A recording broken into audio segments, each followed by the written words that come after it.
Have you seen waterfalls in paludariums all over the internet wishing you could make one? Well, I'm going to be walking through exactly how to do this on a small scale in a jar so you can bring a slice of nature into your home. So let's get started. For this build, I'll be using a cookie jar I found on Amazon which is 3.8 litres. This will be suitable for the build as it has a wide opening on top so we can fit in Hardscape for the waterfall. It also has a clear front so we can easily see in without any distortion and enough height to fit in everything we need. I'm now going to cut some black filter foam to go at the bottom of the jar. This is to stop Substrate from blocking the pump from working. We will make further adjustments to this later, but for now I'll cut out a chunk for the pump to fit into and place it in the jar. Before I start creating the hardscape, I need to get my rocks down to a suitable size. It's cheaper to buy lava rocks in bulk at a larger size, so I'm chiseling it up into smaller chunks that will be easier to work with. I'm making sure to save all the excess pieces of lava rock as they will come in handy later, including the dust. I'm also chiseling up some excess slate I had as this is perfect for waterfalls. It's now time to start work on building the waterfall.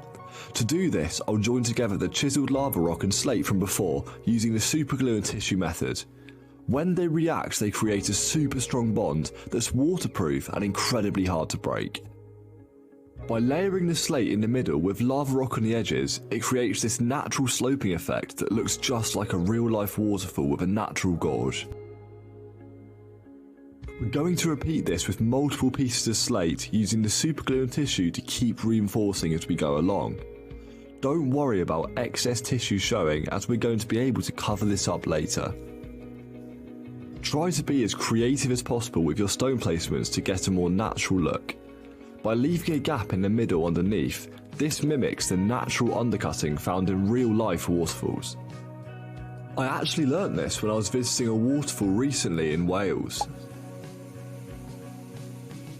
Now all the pieces were glued together, I'm going to hide all of the exposed tissue with black silicone. This is safe for the plants and will further strengthen and waterproof each of the joints between each of the rocks. Remember the crushed lava rock from earlier? We're going to use it now to cover the silicone, creating a seamless transition between each piece of hardscape that we're using. We can now repeat this over all the joints so far until all of them are covered and the waterfall is truly blended together. If you don't want to go through the hassle, you could buy a waterfall like this pre-made, but I find it more fulfilling and generally get a better result when I do it myself. I'm loving how this is looking and I think it's really starting to take shape. I'm now going to attach the mini pipe for the water to the top using some black wire, and I'm going to trim down the filter foam from before. Now I know how much space the waterfall would take up. After placing in the completed waterfall and feeding the tube into the pump, I filled up the jar with water so that I could give it a test.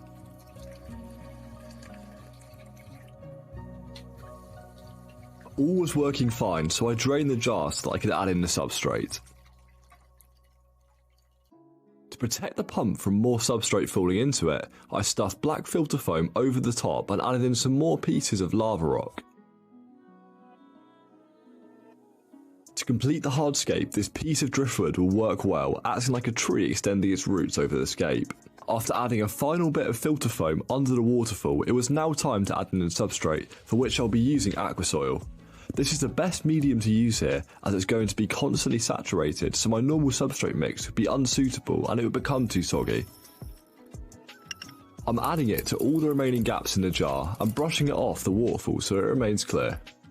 I'm going to start the planting with this lobelia, which I will remove from its casing and divide up into a few different sections to be spread out across the jar. Doing this is a great way to save money and get more value out of your aquarium plants. I'm pushing the lobelia into the substrate to plant it and making sure that all of the roots are in the aquasoil. I'm doing the same thing here with the other half. The next plant is this Eliocharis, which looks like a mini patch of grass.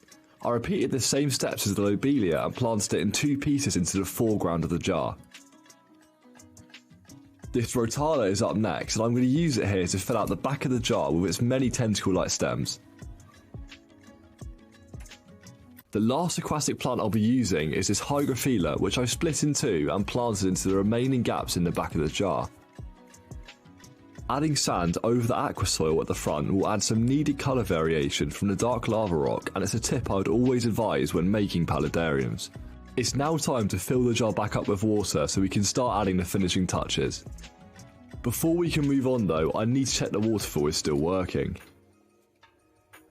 Luckily it was, so I'm going to hide the pipe with some moss, and this will also disperse the flow of water. I'll then keep adding moss around the jar to fill out some of the empty spaces. Plant cuttings like these Fittonia should hopefully root into the moss and will thrive in this humid setup. Other plant cuttings I use include this Ficus quercifolia, which is one of my favourites for setups like this, and Legionella unicata, which has these beautiful mini leaves. I'm now going to give the jar an extra spray down with water to saturate the rest of the aquasoil. To make sure we have no mould growing, I'm going to use springtails, which will also make the paludarium bioactive. Don't worry about them landing on the water, as springtails are light enough that they will also float. I'm now going to place the lid back on top to complete the jar. I'm super happy with how this turned out, and I love how the waterfall looks with all the plants covering each side. It's given it this overgrown jungle look that's really effective. I also forgot to add these floating plants, so I'm adding them in now as well. On the other hand, if you prefer deserts and cacti, check out this video next to learn how to make a mini desert terrarium with a range of cacti and succulents.